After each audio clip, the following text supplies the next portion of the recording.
नमस्कार, संसद टीवी में आपका स्वागत है। मैं हूं प्रतिबिंब शर्मा और आप देख रहे हैं संसद में आज।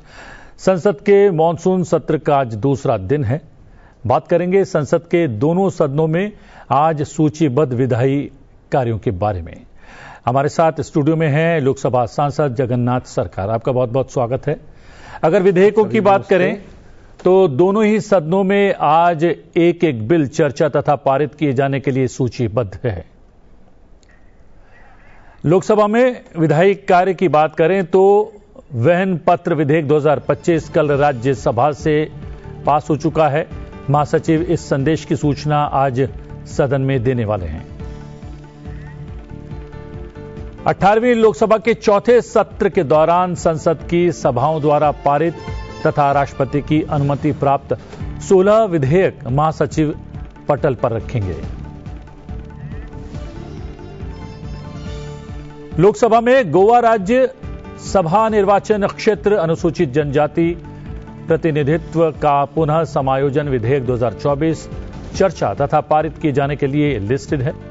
इस बिल पर संसदीय कार्य मंत्रालय में राज्य मंत्री अर्जुन राम मेघवाल द्वारा पेश किए गए प्रस्तावों पर आगे विचार किया जाएगा और उसे सदन द्वारा पारित किए जाने के लिए भी प्रस्तावित किया जाएगा। राज्यसभा की बात करें तो राज्यसभा में समुद्र द्वारा माल वाहन विधेयक 2025 विचार तथा पारित किए जाने के लिए सूचीबद्ध है। पतन, पोत, परिवहन और जलमार्ग मंत्री सर्बानंद सोनोवाल लोकसभा द्वारा पारित रूप से इसे विचार तथा पारित किए जाने के लिए प्रस्तावित करेंगे।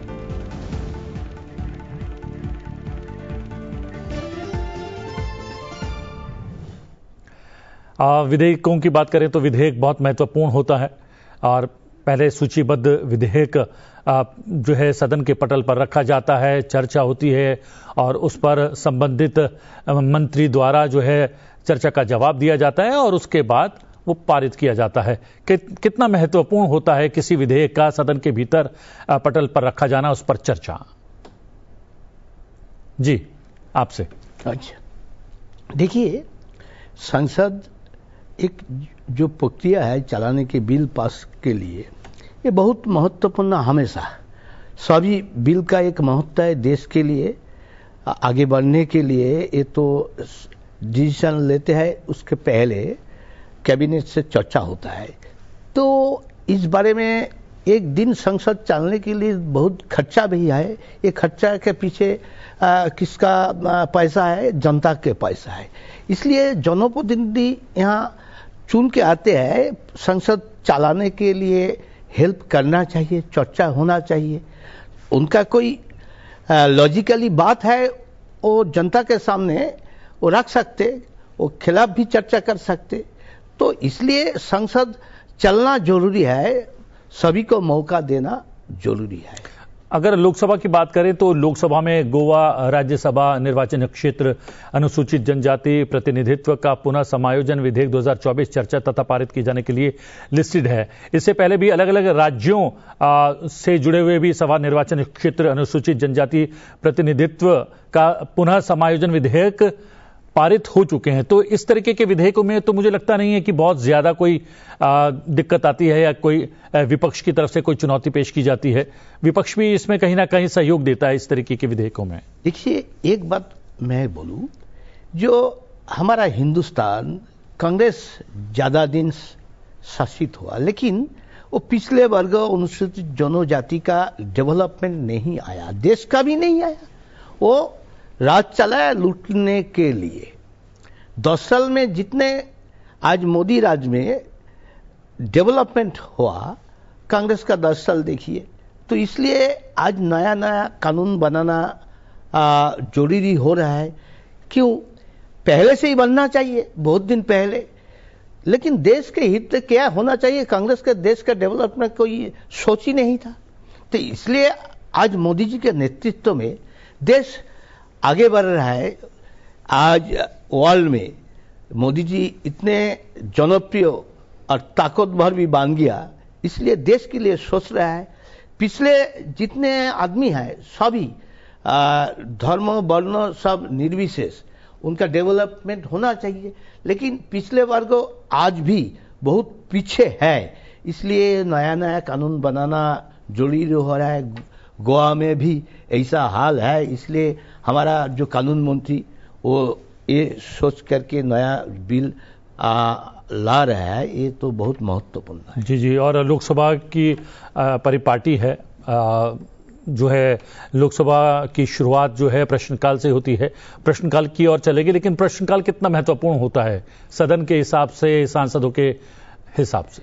देखिए, इस संसद का हर पल ये बहुत महत्वपूर्ण है। लेकिन जो मंत्री जी काम क्या कर रहा है, इनका वो क्वेश्चन पूछने का मौका हर सांसद का है, हक है। ये राइट, ये बहुत महत्वपूर्ण है। ये राइट जो छीन रहा है हल्ला बोल के, ये देश का हित में सोच नहीं है। इसलिए चर्चा करना चाहिए, क्वेश्चन उठाना चाहिए। उनका जो मन में है, जो मंत्री उत्तर देने के लिए तैयार है, उनका पास क्वेश्चन करना चाहिए।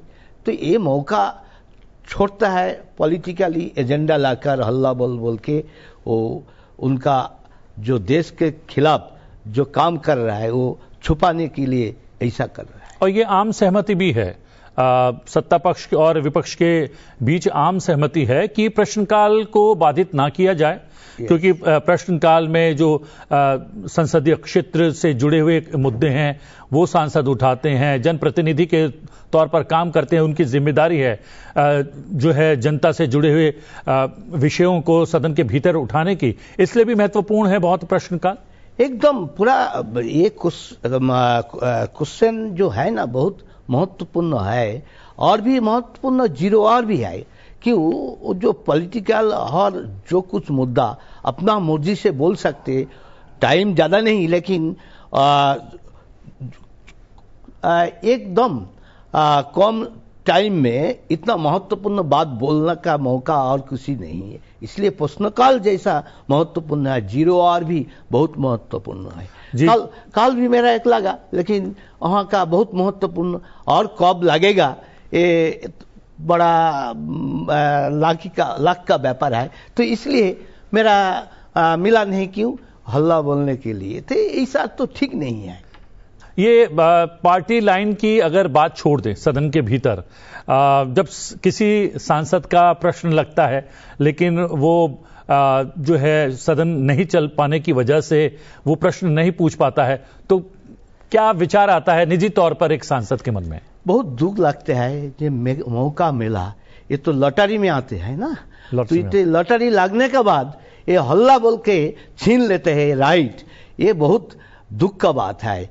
बहुत दिन देखा, एक सेशन दो सेशन हल्ला बोल, कोई इशू नहीं है। वो अदानी बोल के चिल्ला के पूरा बर्बाद कर दिया। वो देखा इसका पीछे क्या छुपा है। जो क्वेश्चन अदानी का क्वेश्चन उठाया है हमारा बगल वाली सांसद महुआ मोइत्रो ने, उनका तो खिलाफ सब जान गया। वो पैसा लेके मुद्दा उठाते। तो जैसा एक क्वेश्चन लगते हैं, बहुत क्वेश्चन लगाने के बाद लॉटरी में लगता है, तो इसके उनको मौका देना बहुत महत्वपूर्ण है।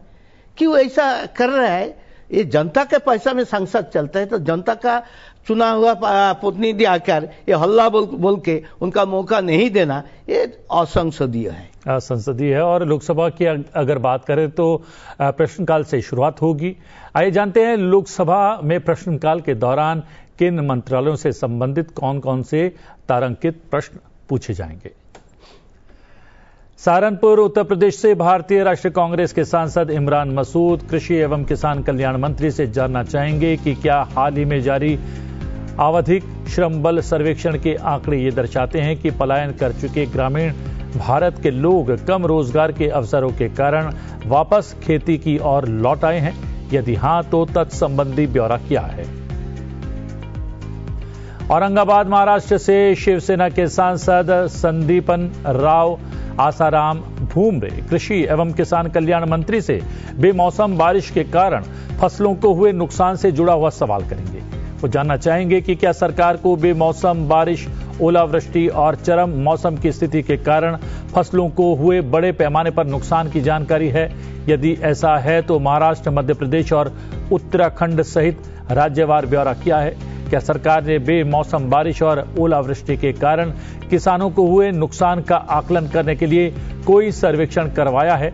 यदि करवाया है तो सबसे अधिक प्रभावित फसलों का ब्यौरा किया है? दक्षिण दिल्ली राष्ट्रीय राजधानी क्षेत्र दिल्ली से भारतीय जनता पार्टी के सांसद रामवीर सिंह बिधूड़ी कृषि एवं किसान कल्याण मंत्री से प्रधानमंत्री किसान सम्मान निधि योजना से जुड़ा हुआ सवाल करेंगे। जानना चाहेंगे कि प्रधानमंत्री किसान सम्मान निधि योजना के अंतर्गत अब तक किसानों को कितनी किश्तें दी गई हैं, इन किश्तों के अंतर्गत अब तक किसानों को कितनी धनराशि वितरित की गई है और पीएम किसान के अंतर्गत अब तक दिल्ली के कितने किसानों को धनराशि प्रदान की गई है और इसके अंतर्गत वितरित कुल राशि का ब्यौरा क्या है। महबूबनगर तेलंगाना से भारतीय जनता पार्टी के सांसद डीके अरुणा कृषि एवं किसान कल्याण मंत्री से खरीफ फसलों के लिए न्यूनतम समर्थन मूल्य से जुड़ा सवाल करेंगी। वो सवाल करेंगे कि क्या सभी आदान लागतों को पूरा करने के लिए खरीफ फसलों के लिए न्यूनतम समर्थन मूल्य में वृद्धि की गई है, क्योंकि उत्पादकों के लिए न्यूनतम समर्थन मूल्य सबसे अधिक परेशानी का सबब बन गया है और यदि हां तो तत्संबंधी ब्यौरा क्या है और इस संबंध में अब तक किए गए अध्ययनों की या की गई कार्रवाई का फसलवार ब्यौरा क्या है। दमोह मध्य प्रदेश से भारतीय जनता पार्टी के सांसद राहुल सिंह लोधी कृषि एवं किसान कल्याण मंत्री से बीजों की आपूर्ति से जुड़ा हुआ सवाल करेंगे। जानना चाहेंगे कि क्या सरकार ने देश के राज्यों विशेषकर मध्य प्रदेश में किसानों को एनएससी HIL नेफेड के माध्यम से बीज उपलब्ध कराने का निर्देश दिया है। यदि दिया है तो मध्य प्रदेश में उक्त कंपनियों द्वारा आपूर्ति किए जाने वाले बीजों की मात्रा का राज्यवार और जिलावार ब्यौरा क्या है। सोनीपत हरियाणा से भारतीय राष्ट्रीय कांग्रेस के सांसद सतपाल ब्रह्मचारी कृषि एवं किसान कल्याण मंत्री से कम दामों पर फसलों की बिक्री से जुड़ा हुआ सवाल करेंगे। जानना चाहेंगे कि क्या सरकार को इस बात की जानकारी है कि हरियाणा, झारखंड और जम्मू कश्मीर सहित देश के विभिन्न हिस्सों में किसानों को अपनी फसलों लागत मूल्य से भी कम कीमत पर बेचने के लिए मजबूर किया जा रहा है, जिससे उनकी आय पर प्रतिकूल प्रभाव पड़ रहा है। सतना मध्य प्रदेश से भारतीय जनता पार्टी के सांसद गणेश सिंह सहकारिता मंत्री से सवाल करेंगे कि सरकार द्वारा विशेष रूप से सतना जिले सहित मध्य प्रदेश में शुरू की गई विभिन्न योजनाओं और पहलों से देश भर में अब तक कुल कितनी सहकारी समितियों, स्वयं सहायता समूह और व्यक्ति लाभान्वित हुए हैं। भविष्य में विशेष रूप से सतना जिले सहित मध्य प्रदेश में सहकारी क्षेत्र को मजबूत करने के लिए सरकार की क्या रणनीतियां हैं और योजनाएं हैं। नवरंगपुर ओडिशा से भारतीय जनता पार्टी के सांसद बलभद्र माझी सामाजिक न्याय एवं अधिकारिता मंत्री से नमस्ते योजना से संबंधित प्रश्न करेंगे और जानना चाहेंगे कि यंत्रीकृत स्वच्छता पारिस्थितिकी तंत्र के लिए राष्ट्रीय कार्रवाई योजना के अंतर्गत प्राप्त की गई प्रमुख उपलब्धियों का ब्यौरा क्या है। स्वच्छता कर्मचारियों और उनके परिवारों के लिए गुणवत्तापूर्ण स्वास्थ्य सेवा तक पहुंच सुनिश्चित करने हेतु इस योजना के अंतर्गत जारी किए गए आयुष्मान कार्डों का ब्यौरा क्या है और देश में सीधी लोकसभा निर्वाचन क्षेत्र सहित राज्य, संघ राज्य क्षेत्रवार उक्त योजना के कार्यान्वयन की स्थिति क्या है। नांदयाल आंध्र प्रदेश से टीडीपी सांसद डॉक्टर बायरेड्डी शबरी कृषि एवं किसान कल्याण मंत्री से पूछेंगे कि प्रधानमंत्री फसल बीमा योजना के अंतर्गत आज की स्थिति के अनुसार राज्यवार तथा आंध्र प्रदेश में जिलावार कुल कितने आवेदन लंबित हैं और ऐसे कुल कितने दावों का निपटारा नहीं हुआ है। आंध्र प्रदेश में जिलावार आंकड़ों सहित राज्यवार ऐसे लंबित दावों की औसत राशि और कुल वित्तीय देयता कितनी है। राजमपेट आंध्र प्रदेश से युवाजन श्रमिक रायथू कांग्रेस पार्टी के सांसद PV मिथुन रेड्डी कृषि एवं किसान कल्याण मंत्रालय से सवाल करेंगे और जानना चाहेंगे कि क्या सरकार ये सुनिश्चित करने के लिए कोई कानून लाने की योजना बना रही है कि किसानों को कृषि लागत एवं मूल्य आयोग द्वारा निर्धारित न्यूनतम समर्थन मूल्य मिले। यदि हां तो उसका ब्यौरा क्या है। क्या सरकार उन सब्जियों और फलों के लिए MSP घोषित करने की योजना बना रही है जिन्हें अभी तक मौजूदा व्यवस्था से बाहर रखा गया है? यदि हां, तो उसका ब्यौरा क्या है? और क्या सरकार की निर्यातोन्मुखी वाणिज्यिक फसलों की कीमतों को स्थिर करने की योजना है? यदि है तो उसका ब्यौरा क्या है? नगोंग असम से भारतीय राष्ट्रीय कांग्रेस के सांसद प्रद्युत बोरदोलोई कृषि एवं किसान कल्याण मंत्री से ऑयल पाम की खेती से जुड़ा हुआ सवाल पूछेंगे और जानना चाहेंगे कि क्या सरकार ने उत्तर पूर्वी क्षेत्र और अंडमान एवं निकोबार द्वीप समूह, जहां ऑयल पाम की खेती की जाती है, में जल की गुणवत्ता और जल स्तर में परिवर्तन के संबंध में कोई आकलन करवाया है? यदि करवाया है तो तत्संबंधी ब्यौरा क्या है? सेलम तमिलनाडु से द्रविण मुनत्र कशकम सांसद टीएम सेल्वा गणपति ग्रामीण विकास मंत्री से मनरेगा के अंतर्गत धनराशि जारी न करने से जुड़ा सवाल करेंगे और जानना चाहेंगे कि क्या यह सच है कि केंद्र सरकार द्वारा महात्मा गांधी राष्ट्रीय ग्रामीण रोजगार गारंटी योजना के अंतर्गत धनराशि जारी न करने के संबंध में कई राज्य सरकारों ने चिंता व्यक्त की है। यदि ऐसा है तो तत्संबंधी ब्यौरा क्या है? क्या पिछले कुछ वर्षों में मनरेगा के लिए बजट आवंटन में लगातार कमी आ रही है? यदि ऐसा है तो तत्संबंधी ब्यौरा क्या है? और क्या सरकार द्वारा उक्त योजना को बंद करने पर विचार किया जा रहा है? यदि ऐसा है तो इसके क्या कारण है? अमलापुरम आंध्र प्रदेश से तेलुगु देशम पार्टी के सांसद जीएम हरीश बाल योगी मत्स्य पालन, पशुपालन और डेयरी मंत्री से सवाल करेंगे कि क्या सरकार ने आंध्र प्रदेश में आदर्श मत्स्य पालन गांवों के लिए विकास के लिए कोई पहल की है? यदि की है तो राज्य में स्वीकृत, अनुमोदित और विकसित आदर्श मत्स्य पालन गांवों की जिलावार संख्या सहित तत्संबंधी ब्यौरा क्या है? बेल्लारी कर्नाटक से भारतीय राष्ट्रीय कांग्रेस के सांसद ई तुकाराम ग्रामीण विकास मंत्री से मनरेगा के अंतर्गत लंबित देय राशि से संबंधी सवाल करेंगे कि क्या महात्मा गांधी राष्ट्रीय ग्रामीण रोजगार गारंटी योजना के अंतर्गत राज्यों और संघ राज्य क्षेत्रों को वितरण हेतु लंबित केंद्रीय अंश का कुल ब्यौरा क्या है और ये राशि कितने समय तक लंबित अप्रदत्त है और इसके राज्य और जिलेवार क्या कारण है? मयूरभंज ओडिशा से भारतीय जनता पार्टी के सांसद नवचरण माझी कृषि एवं किसान कल्याण मंत्री से विकसित कृषि संकल्प अभियान से जुड़ा हुआ सवाल करेंगे। वो पूछेंगे कि मई जून 2025 के दौरान शुरू किए गए विकसित कृषि संकल्प अभियान के उद्देश्य और परिणाम क्या है। इस अभियान का उद्देश्य विभिन्न राज्यों के विकास और किसानों के लिए कृषि उत्पादकता और लाभप्रदता को किस प्रकार बढ़ाता है और इस अभियान के तहत गांवों का दौरा करने वाले वैज्ञानिकों के दल की क्या भूमिका है और किसानों के साथ उनके संपर्क का स्वरूप क्या रहता है। कुरुक्षेत्र हरियाणा से भारतीय जनता पार्टी के सांसद नवीन जिंदल कृषि एवं किसान कल्याण मंत्री से जैविक प्राकृतिक खेती से जुड़ा सवाल करेंगे। जानना चाहेंगे कि पिछले 5 वर्षों के दौरान जैविक प्राकृतिक खेती के माध्यम से उत्पादन का राज्यवार और वर्षवार ब्यौरा क्या है और उक्त अवधि के दौरान जैविक खेती के बुनियादी ढांचे के लिए आवंटित, वितरित, स्वीकृत और व्यय की गई धनराशि का राज्यवार और वर्षवार ब्यौरा क्या है।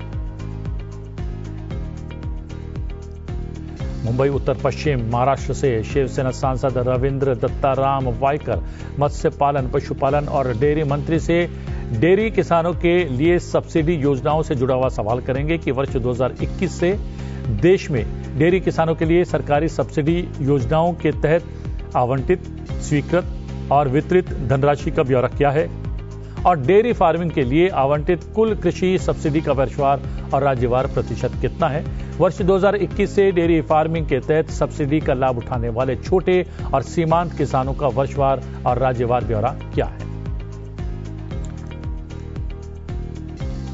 अहमदाबाद पश्चिम गुजरात से भारतीय जनता पार्टी के सांसद दिनेश भाई मकवाणा वाणिज्य एवं उद्योग मंत्री से आर्थिक राष्ट्रवाद को बढ़ावा देने से जुड़ा हुआ सवाल करेंगे। वो पूछेंगे कि घरेलू आपूर्ति श्रृंखलाओं के सुदृढ़ करके आर्थिक राष्ट्रवाद को बढ़ावा देने के लिए सरकार द्वारा क्या कदम उठाए गए हैं। क्या सरकार ने उद्योगों को सस्ते आयातों की तुलना में घरेलू आपूर्तिकर्ताओं को प्राथमिकता देने के लिए प्रोत्साहित करने हेतु कोई नीतिगत उपाय अपनाए हैं? यदि ऐसा है तो तत्संबंधी ब्यौरा क्या है। चांदनी चौक राष्ट्रीय राजधानी क्षेत्र दिल्ली से भारतीय जनता पार्टी के सांसद प्रवीण खंडेलवाल सहकारिता मंत्री से सवाल करेंगे कि क्या सरकार ने पैक्स कंप्यूटरीकरण कार्यक्रम के अंतर्गत प्राथमिक कृषि ऋण समितियों को प्रमुख सरकारी योजनाओं के साथ एकीकृत करके बहु कार्यात्मक सेवा केंद्रों में बदलने के लिए कदम उठाए हैं। यदि ऐसा है तो तत्संबंधी ब्यौरा क्या है। उलूबेरिया पश्चिम बंगाल से अखिल भारतीय तृणमूल कांग्रेस की सांसद साजदा अहमद ग्रामीण विकास मंत्री से पश्चिम बंगाल में मनरेगा की बहाली से जुड़ा हुआ सवाल करेंगी और पूछेंगी कि क्या कलकत्ता उच्च न्यायालय ने सरकार को 1 अगस्त 2025 से पश्चिम बंगाल में महात्मा गांधी राष्ट्रीय ग्रामीण रोजगार गारंटी योजना का काम फिर से शुरू करने का निर्देश दिया है। यदि ऐसा है तो तत्संबंधी ब्यौरा क्या है। उक्त आदेश के समय पर अनुपालन के लिए सरकार द्वारा क्या कोई कदम उठाए गए हैं और क्या सरकार उक्त अवधि जब धनराशि रोक दी गई थी के दौरान किए गए भुगतानों की प्रतिपूर्ति पश्चिम बंगाल सरकार को करेगी। यदि ऐसा है तो तत्संबंधी ब्यौरा क्या है।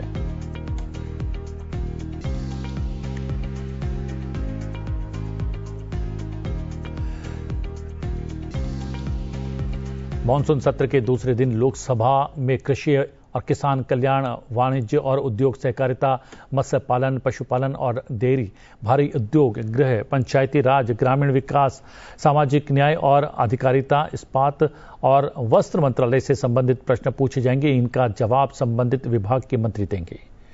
लोकसभा में प्रश्नकाल के दौरान 11 सवाल कृषि और किसान कल्याण मंत्रालय से संबंधित पूछे जाएंगे। इसका जवाब केंद्रीय कृषि और किसान कल्याण मंत्री शिवराज सिंह चौहान देंगे। एक सवाल लोकसभा में वाणिज्य और उद्योग मंत्रालय से संबंधित पूछा जाएगा। इसका जवाब केंद्रीय वाणिज्य और उद्योग मंत्री पीयूष गोयल देंगे।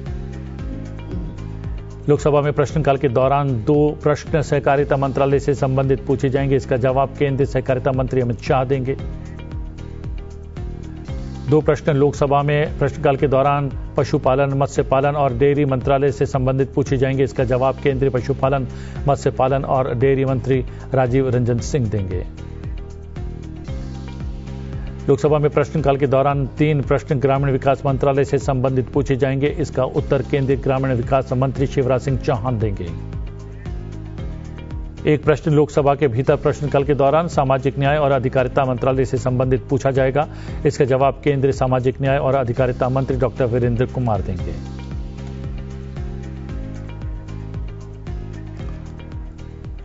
जगन्नाथ जी, सबसे ज्यादा प्रश्न आज कृषि मंत्रालय से पूछे जाने वाले हैं। यूं तो बहुत महत्व के प्रश्न पूछे जाएंगे। एक प्रश्न जो है वो जैविक खेती से जुड़ा हुआ है। जैविक खेती को लेकर सरकार द्वारा क्या कुछ बढ़ावा देने को लेकर सरकार क्या कुछ कदम उठा रही है, इससे संबंधित ये प्रश्न है। कितना महत्वपूर्ण प्रश्न है ये बहुत महत्वपूर्ण है क्यों हमारा देश ये कृषि निर्भर है। ये खेती का ऊपर ही हमारा देश का अर्थनीति। तो यहाँ जो अभी वो जो हुआ है खेती बंद हो गया, ज़्यादा रासायनिक यूज़ करके कीटनाशक यूज़ करके वो नेचुरलिटी बहुत खतरा में आ गया। तो इसलिए जैविक खेती बहुत महत्वपूर्ण है। वो जैविक वातावरण से ही हम नेचुरल पद्धति से ही सब होना चाहिए डेवलप। इसमें कैसा वो जो कल्याणकारी बैक्टीरिया काम में लगाकर खेती का डेवलपमेंट बनाना, वहाँ का जो वातावरण बनाना, ये बहुत महत्वपूर्ण है। तो इसलिए हमारा देश का जो कृषि मंत्री बहुत ग्रासरूट लेवल से उठा है, उनका पूरा जानकारी है। देश के लिए महत्वपूर्ण कदम उठाएंगे, ये मेरा विश्वास है। जैविक खेती को बढ़ावा देना इसलिए भी महत्वपूर्ण है कि जिस तरीके से जो है कृत्रिम रूप से जो खेती के लिए अपनाई जाने वाली खाद है, उससे लगातार जमीन खराब हो रही है। कृषि के लिए जाना जाता था पंजाब अपनी, वहां पर जल स्तर एकदम नीचे चला गया है और वहां तरह तरह की बीमारियां जो हैं वहां पर पनप गई हैं जैविक खेती ना करने की वजह से। इसलिए भी बहुत महत्वपूर्ण है इसको बढ़ावा देना।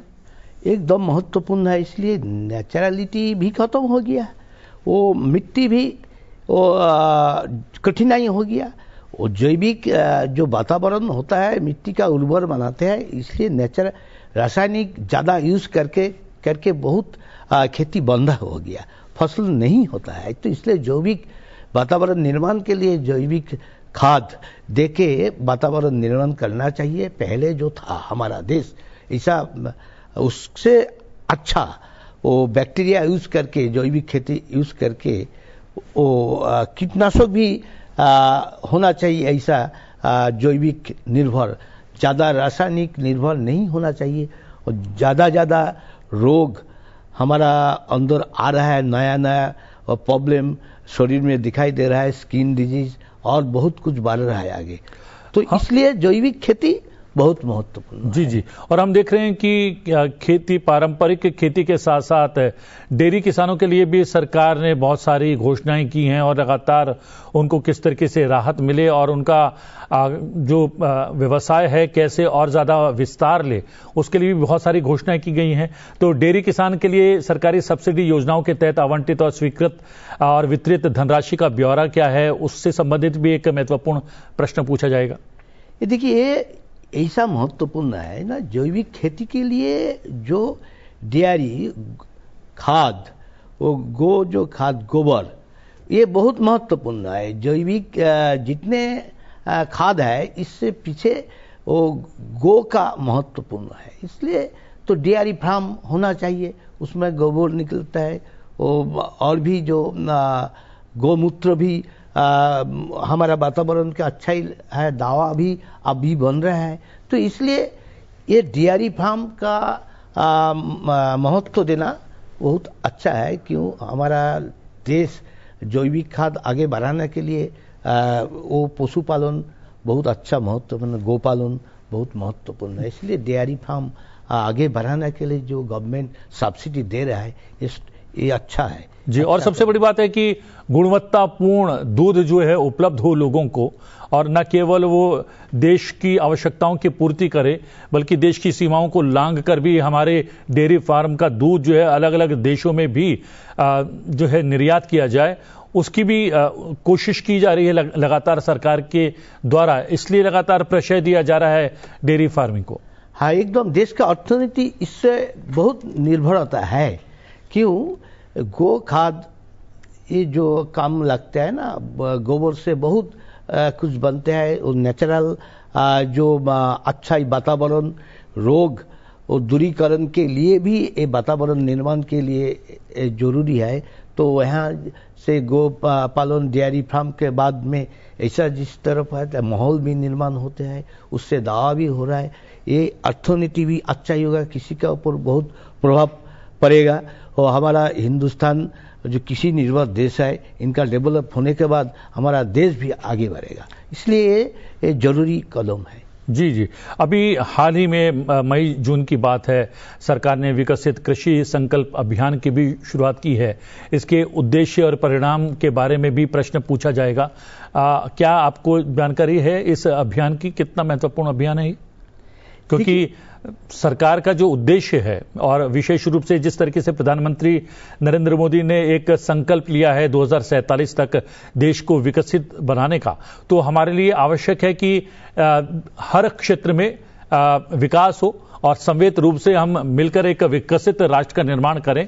इस संकल्प की सिद्धि के लिए हर क्षेत्र में जो है ये अभियान चलाए जा रहे हैं, इसलिए विकसित कृषि संकल्प अभियान भी चलाया जा रहा है। एकदम हमारा आदरणीय प्रधानमंत्री नरेंद्र मोदी जी, वो देश के कहाँ क्या करना चाहिए, क्या करने के बाद हमारा डेवलप होगा, हमारा जो 140 करोड़ जनता अच्छा रहेगा, इसलिए वो करने के लिए जो करना चाहिए वो सही कदम उठा रहा है। तो इसलिए अभी देश आगे बढ़ रहा है। उनके हर कदम इतना महत्वपूर्ण है। इसके पीछे पहले वो जो हमारा खिलाफ बोलने वाला आदमी, उनका सोच ही नहीं है। कुछ दिन पहले जाने के बाद वो सोचता है हाँ ये कदम सही है, इसलिए वो पीछे चल रहा है। हमारा मोदी जी देश कैसे आगे बढ़ेगा कि ऐसा कदम उठाना चाहिए, क्या करना चाहिए, सही करते हैं, लेकिन उनका सोच पहले नहीं रहते, इसलिए वो खिलाफ करते हैं। लेकिन बाद में कुछ दिन पहले बाद में सोचता है वो तो सही था, हमारा खिलाफ करना सही नहीं हुआ, ये जनता का नुकसान हो सकते।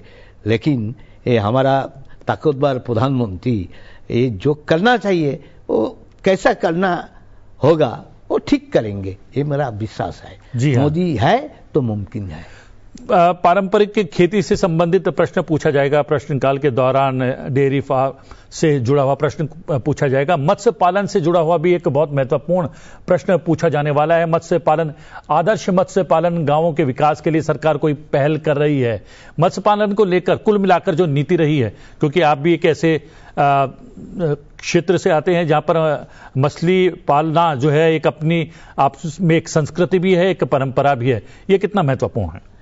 ये तो बहुत महत्वपूर्ण है। देखिए, बंगाल तो मछली का एक, सब आदमी मछली खाते हैं, ब्राह्मण भी खाते हैं, वो आगे पीछे जितने वर्ग है सभी खाते हैं, दो एक नहीं खाते जो आध्यात्मिक लाइन में ज्यादा होता है। कभी कभी इस्कॉन और कोई रामकृष्ण मिशन भी खाते हैं, भारत सेवाश्रम संघ है, कोई जो निरामिष आहार खाते हैं, लेकिन वो छोड़ के ये सब से नहीं, ये एक ही बंगाल प्रांत में सबसे ज्यादा मत्स्य पालन जरूरी है। वो भी मत्स्य खाते हैं, लेकिन प्रोडक्शन है तब भी बाहर से वो मछली आते हैं, तब वहाँ डिमांड पूर्ण होता है। तो इसलिए ये जो कदम उठा रहे हैं, उनका सब्सिडी देकर नया नया टेक्नोलॉजी लाके वो नया ज़्यादा प्रोडक्ट होने के लिए जो गवर्नमेंट कदम उठा रहा है, ये बहुत महत्वपूर्ण है। तो अगर हम बात करें, अगर कृषि क्षेत्र में अलग अलग फसलों की बात करें तो बम्पर हमारी फसलें हो रही हैं। मत्स्य पालन की बात करें तो मछली उत्पादन में भी जो है लगातार वृद्धि हो रही है। तो कमोबेश क्या माना जाए, सरकार की जो नीतियां हैं कृषि को बढ़ावा देने को लेकर, उसके विकास को लेकर, वो कमोबेश कामयाब हो रही हैं? एकदम एकदम। मैं खुद किसी के साथ, मत्स्य पालन के साथ मैं जुड़ा हुआ आदमी हूँ। क्यों? मैं वो हाल मैं खुद खेती का काम करने वाला। अच्छा। वहां से खेती काम, किसान लांगल चला के मैं पढ़ाई किया, तो इसलिए मेरा जानकारी है। मेरा पिताजी खुद किसान था, मैं भी किसान का काम, पूरा काम करते, तो अभी मेरा मत्स्य पालन भी है, अभी भी है। ज्यादा देखने के लिए मौका नहीं मिलते हैं, तो इस बारे में मैं जानते हैं कैसा होना चाहिए, बहुत महत्वपूर्ण है। यानी आपके दिल के काफी करीब है। बोलता है मत्स्य से मेधा भी बढ़ते हैं, तो इसलिए बंगाल का देखिए, पहले जो जितना डेवलपमेंट हुआ, आजादी के बारे में लड़ाई ज्यादा लड़ा, जितने ठोस चिंतन बंगाल से होता है, आध्यात्मिक विभूतियां वहां पर, हाँ, सांस्कृतिक विभूतियां वहां पर, क्रांतिकारी सबसे ज्यादा बंगाल में, पढ़ने लिखने वाले लोग, स्कॉलर सबसे ज्यादा बंगाल में, एक संस्कृति थी, डॉक्टर भी है, सब कुछ वहाँ बहुत महत्वपूर्ण था। अभी देखिए, क्या बोलूं, ये जो आया ना नेगेटिव चर्चा करके करके बंगाल तो आज खाद का किनारा में आ गया, तो यहाँ से उठाना जरूरी है। तो आगे तो सोच रहा है जो हमारा बंगाल पीछे चल गया, इसलिए विज्ञापन दे रहा है, बंगाल आगे बढ़ रहा है, लेकिन आगे नहीं, जिसका जरूरी पीछे चलता है, इसलिए आगे बढ़ाने के लिए विज्ञापन देता है। तो बंगाल पीछे चल रहा है, इसलिए बंगाल आगे चलाना का विज्ञापन दे रहा है। ये सही नहीं। तो हिंदुस्तान जैसे आगे बढ़ रहा है, अगले दिन हिंदुस्तान का साथ एक साथ चल के वो डबल इंजन वाला गवर्नमेंट बनना चाहिए। जी, अगर बात करें, चूंकि आपका कल प्रश्न लगा था, प्रश्न पूछा नहीं जा सका, क्या आप कुछ प्रश्न था, क्या वो भी मत्स्य पालन से जुड़ा था या कोई और विषय था? नहीं, मेरा जो क्वेश्चन 0R लगा कल। अच्छा। 0R तो देखिए, वो वहाँ जो आर्सेनिक प्रबल एरिया, नदिया डिस्ट्रिक्ट बहुत है, कृष्णगंज ब्लॉक, बहुत स्किन डिजीज हो रहा है आज वहाँ। जो नदी पानी, चूर्नी का पानी भी गंदा हो गया। बांग्लादेश के शुगर केन का जो अवशिष्ट अंश नदी में आते हैं, इसलिए वहाँ बहुत खतरा में है। वो स्किन डिजीज भी वहाँ से हो रहा है। पानी इतने नीचे का पानी उठा के वो जो सिंचाई के काम करते हैं, इसलिए वहाँ जो मिट्टी भी नष्ट हो रहा है। तो इसलिए नदी ठीक करके वहाँ का पानी यूज कर सकते पीने के लिए। वो आर्सेनिक मुक्त है, तो आर्सेनिक युक्त तो पानी पानी होने के बाद तो बहुत जनता भी खतरा में है, स्किन डिजीज दिखाई दे रहा है। इसलिए गवर्नमेंट वहाँ ठोस कदम उठाना चाहिए। वहाँ जाके क्या होना चाहिए, मिट्टी के नीचे आर्सेनिक ज़्यादा है तो इसलिए पानी के बारे में कदम उठाना चाहिए। ये बड़ा एक खतराजनक विपदजनक परिस्थिति आ गया, तो इसलिए मैं वो क्वेश्चन उठाने का मौका मिला, लेकिन मैं बोल नहीं पाए। लेकिन हमने अवसर दे दिया संसद में आज कार्यक्रम के माध्यम से आपको अवसर मिल गया है आपका अपना प्रश्न पूछने का। और चूंकि जल प्रबंधन के बारे में भी हमारी जानकारी बहुत कम है, हम पीने वाले पानी से जो है वो गाड़ियां भी धो लेते हैं, अपने बाइक्स धो लेते हैं। कौन सा पानी किस कार्य आता है और उसका कितना मात्रा में प्रयोग करना है वो भी लगता है हमें अभी सीखना होगा। चलिए रुक करते हैं राज्यसभा की ओर और जानते हैं राज्यसभा में पूछे जाने वाले आज के प्रश्नों के बारे में। राज्यसभा में आज आयुष मंत्रालय से 3 प्रश्न, रसायन और उर्वरक मंत्रालय से 1 प्रश्न, उपभोक्ता मामले, खाद्य और सार्वजनिक वितरण मंत्रालय से 3 प्रश्न, वित्त मंत्रालय से 2 प्रश्न, स्वास्थ्य और परिवार कल्याण मंत्रालय से 5 प्रश्न और नवीन और नवीकरणीय ऊर्जा मंत्रालय से 1 प्रश्न पूछा जाएगा। आइए नजर डालते हैं कुछ चुनिंदा प्रश्नों पर। हिमाचल प्रदेश से भारतीय जनता पार्टी के सांसद हर्ष महाजन का प्रश्न नवीन और नवीकरणीय ऊर्जा मंत्रालय से। प्रश्न गैर जीवाश्म ईंधन ऊर्जा संबंधी लक्ष्य से संबंधित। उनका प्रश्न है क्या सरकार ने वर्ष 2030 तक देश में कुल संस्थापित विद्युत क्षमता का कम से कम 50% गैर जीवाश्म ईंधन आधारित ऊर्जा संसाधनों से प्राप्त करने का लक्ष्य निर्धारित किया है? क्या सरकार इस लक्ष्य को निर्धारित समय सीमा के भीतर प्राप्त करने के लिए कोई विशिष्ट योजना या प्रोत्साहन नीति लागू कर रही है? यदि ऐसा है तो तत्संबंधी ब्यौरा क्या है? महाराष्ट्र से भारतीय जनता पार्टी के सांसद अशोक राव शंकर राव चौहान का प्रश्न उपभोक्ता मामले, खाद्य और सार्वजनिक वितरण मंत्रालय से।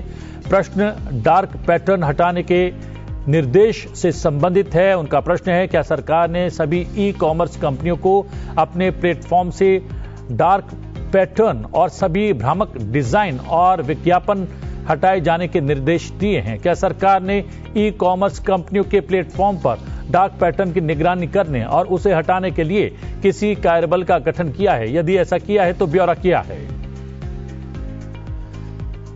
राजस्थान से भारतीय राष्ट्रीय कांग्रेस के सांसद रणदीप सिंह सुरजेवाला का प्रश्न वित्त मंत्रालय से। उनका प्रश्न बैंकों में धोखाधड़ी के मामलों में बढ़ोतरी से संबंधित है। उनका प्रश्न है विगत 3 वर्षों के दौरान बैंकों में 1 लाख रुपए से अधिक की धोखाधड़ी के कितने मामले दर्ज किए गए हैं और इनमें कुल कितनी राशि अंतर्ग्रस्त है? इसका ब्यौरा क्या है? क्या बड़ी राशि की धोखाधड़ियों में उन्नत तकनीक के उपयोग के प्रमाण मिले हैं? यदि ऐसा है तो सरकार की उभरते वित्तीय अपराध जोखिमों को बेहतर ढंग से नियंत्रित करने के लिए पूर्व चेतावनी प्रणालियों, बैंक निगरानी ढांचों और साइबर प्रत्यास्थता को किस प्रकार और मजबूत करने की योजना है?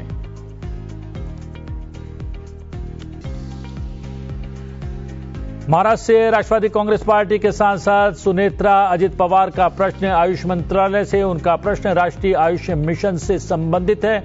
उनका प्रश्न है सभी राज्य संघ शासित प्रदेशों में विशेष रूप से आयुष स्वास्थ्य एवं कल्याण केंद्रों की स्थापना और संचालन के संबंध में राष्ट्रीय आयुष मिशन के कार्यान्वयन की स्थिति क्या है?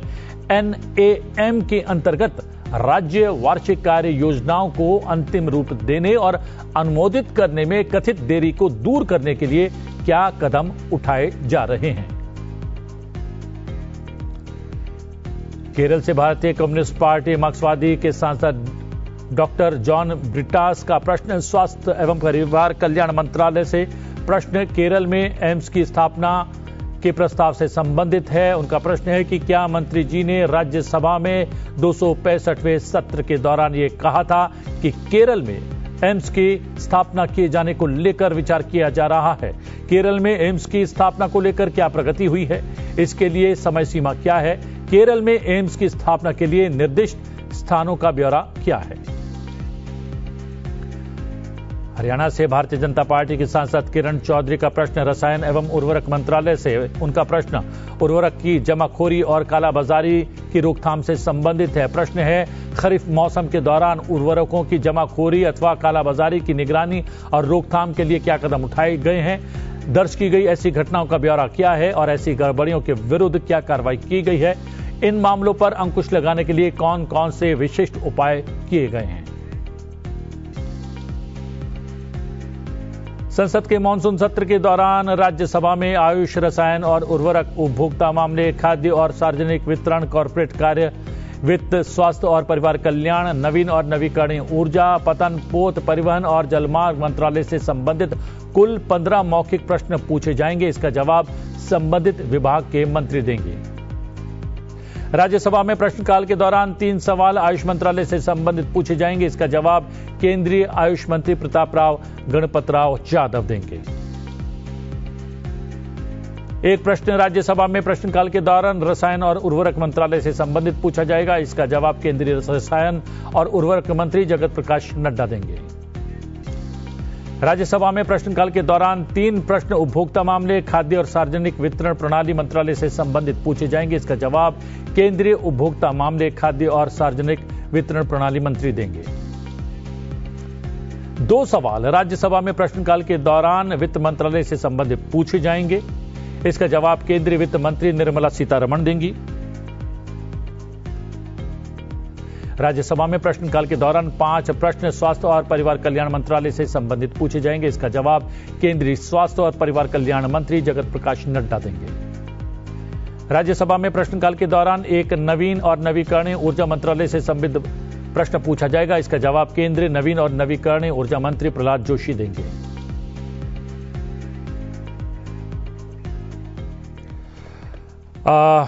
जगन्नाथ जी, राज्यसभा के भीतर भी प्रश्नकाल होता है और वहां पर भी बहुत महत्व के प्रश्न पूछे जाते हैं। अगर आज की बात करें, चूंकि हमने कहा कि सत्ता पक्ष और विपक्ष की ओर से जो है एक संवेद रूप से ये विचार रखा गया है कि प्रश्नकाल बाधित ना हो और उन प्रश्नों को जरूर लिया जाए जो महत्व के होते हैं, सांसद उनको पूछना चाहते हैं, लेकिन उसके बावजूद भी प्रश्नकाल बाधित होता रहा है, हो रहा है।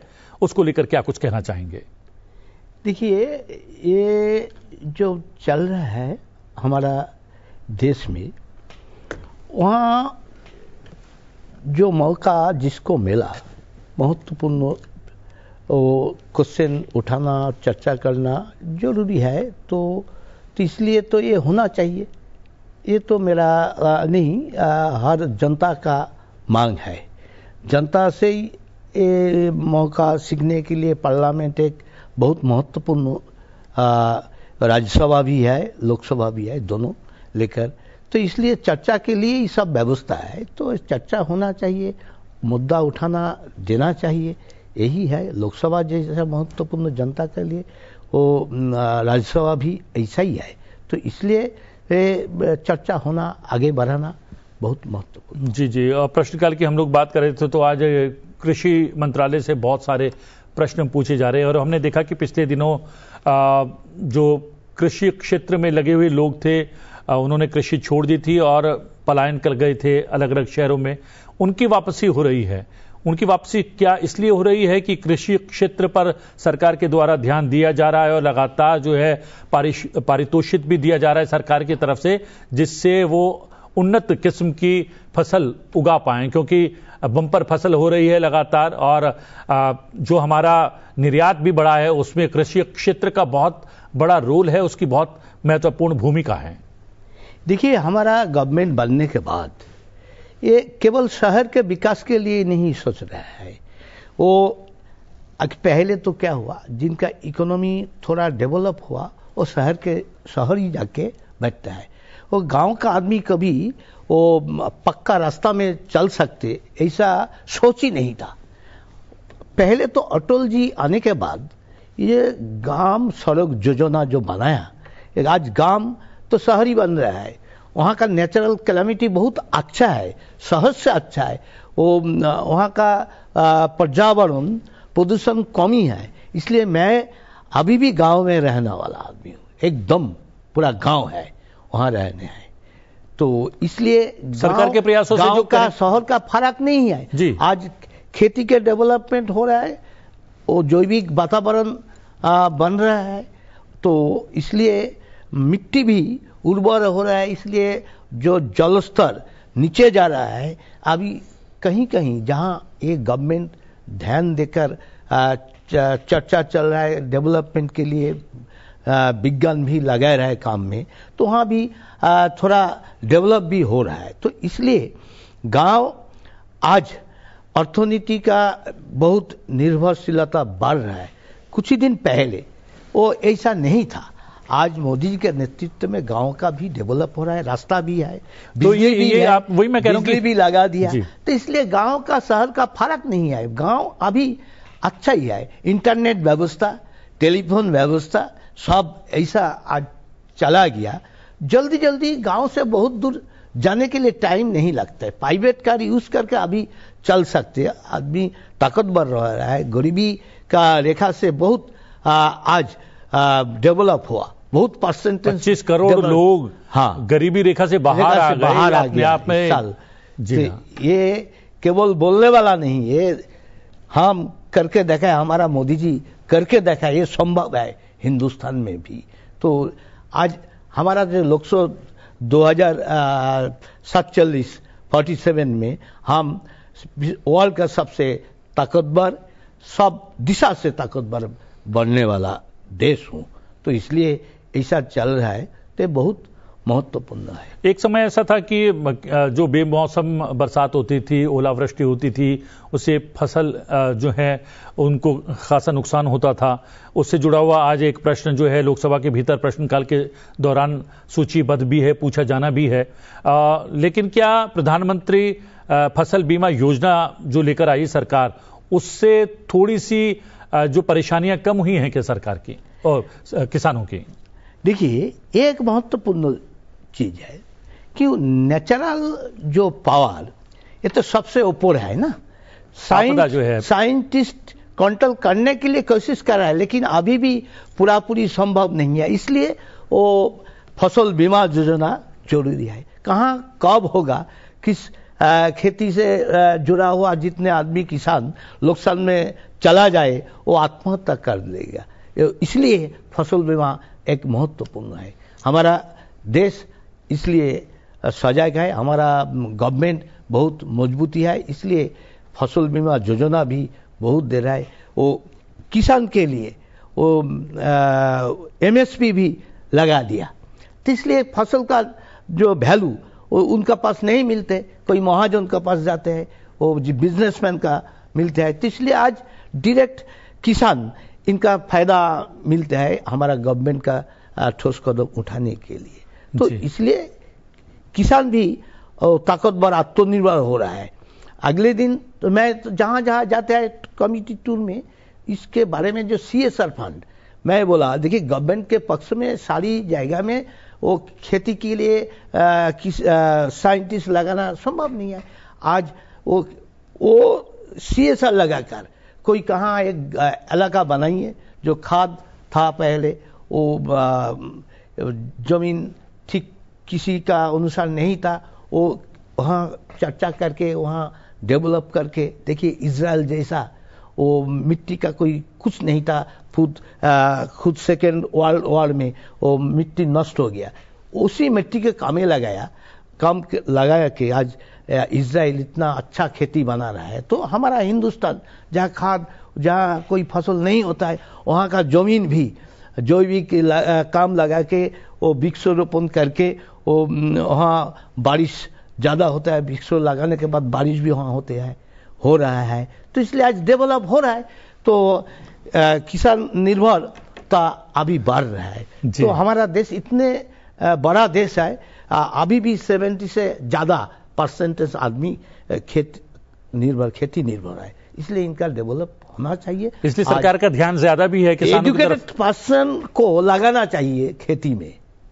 आज वो जो पहले जो चाष खेती का सिस्टम था, वो नया टेक्नोलॉजी लगा के वो साइंटिस्ट को लगाना चाहिए। तब साइंस का नया पद्धति किसान को सिखाना चाहिए, ट्रेनिंग देना चाहिए। उसी पद्धति से वो थाईलैंड, इजराइल, चाइना भी नया प्रजुक्ति लेकर जैसा जैविक खाद लगा के पर्यावरण सही रख के डेवलपमेंट के लिए कोशिश कर रहा है। हमारा देश अभी भी एक कदम उठा रहा है, इसलिए अगले दिन भी हम सबसे अच्छा बन सकते। 2047 के पहले ही हम वो काम कर सकेंगे। हमारा मोदी है तो ये संभव है। जी जी, और आपने जैसा कहा कि हम लोग सहयोग ले भी रहे हैं इजराइल का, और जीरो इरिगेशन फार्मिंग की ओर भारत बढ़ भी रहा है कि कम पानी में भी हम लोग जो है अच्छी फसल उगा पाएं।